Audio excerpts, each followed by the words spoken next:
से भगवान के चरणों से ही गंगा निकली है। अगर भगवान के चरणों का ध्यान करते हैं तो मां भगवती गंगा की भी याद बनी रहती है।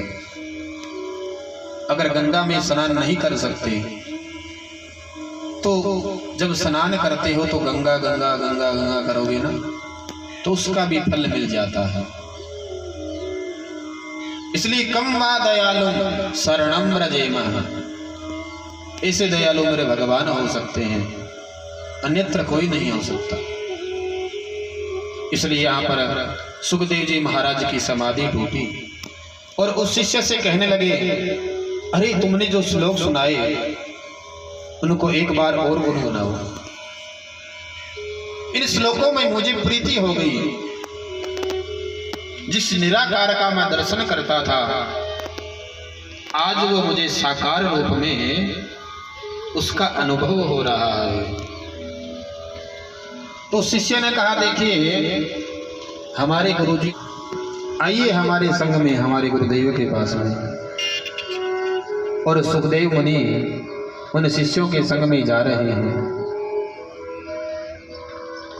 और देखा कि आगे तो उनके पिताश्री बैठे हुए हैं। यहां पर संतों ने प्रश्न कर दिया कि जो व्यक्ति संन्यास ग्रहण कर लेता है, जो घर को त्याग देता है, वो दोबारा घर में नहीं आ सकता, ऐसा वेदों में वर्णित है। लेकिन यहां पर कुछ संतों ने कहा कि सुखदेव मुनि अपने घर में नहीं आए हैं, वो अपने माता पिता से मिलने के लिए नहीं आए हैं, वो भगवान की कथा को सुनने के लिए आए हैं। सुखदेव जी मुनि को देख करके व्यास जी महाराज और उनकी माता बड़ी आनंदित होती है, बड़ी खुश होती है। अगर हमारा भी बच्चा कहीं चला जाता है, चाहे पड़ोस में भी हो, तो भी जब वो कभी घर में आता है तो माता देख करके बड़ी खुश होती है। चाहे वह बच्चा अपनी मैया से प्रेम करे या न करे, लेकिन मैया अपने पुत्र से अधिक स्नेह करती है। इसलिए सुखदेव मुनि ने बैठ करके भगवान की कथा का श्रवण किया और उसके बाद में सुखदेव मुनि उन्मत्त होकर के वहां से चल पड़े। और यहाँ पर सुखमध्यापयामासः निवृत्तिर्तम मुनि, वो निवृत्त मुनि वहां से चल पड़े। और यहाँ पर सूत जी कहते हैं कि आत्मारामस्य मुनयोः निर्ग्रन्था अप्युरुक्रमः कुर्वन्त्य हेतु किं भक्ति मिथ्यं भूतगुणो हरिः। कि जो आत्माराम में सदैव रमण करता है, आत्माराम यानी जो स्वयं में ही आनंदित रहता है, उसे क्या कहते हैं? आत्माराम। जो स्वयं में ही रमण करता है, उसे इस संसार से कुछ लेना देना नहीं। वो संसार में तो रहता है, लेकिन उसका जो मन है वो केवल उस परमपिता परमात्मा में ही लगा रहता है। इसलिए और कुछ नहीं तो आत्माराम ही बन जाओ। जो मन इधर उधर डोलता है, इधर उधर भागता है, उस परमात्मा में मन लगाओ।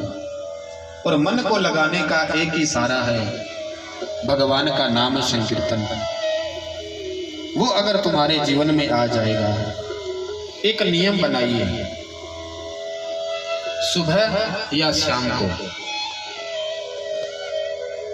घर के सभी सदस्य एक स्थान पर बैठ जाएं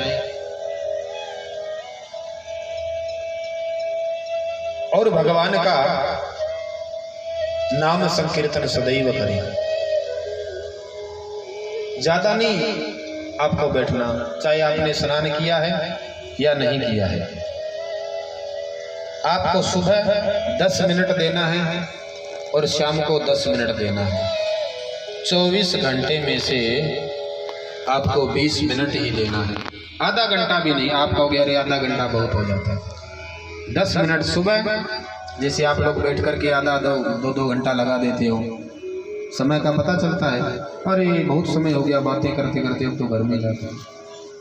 तो 10 मिनट आप भगवान के नाम में दे दो।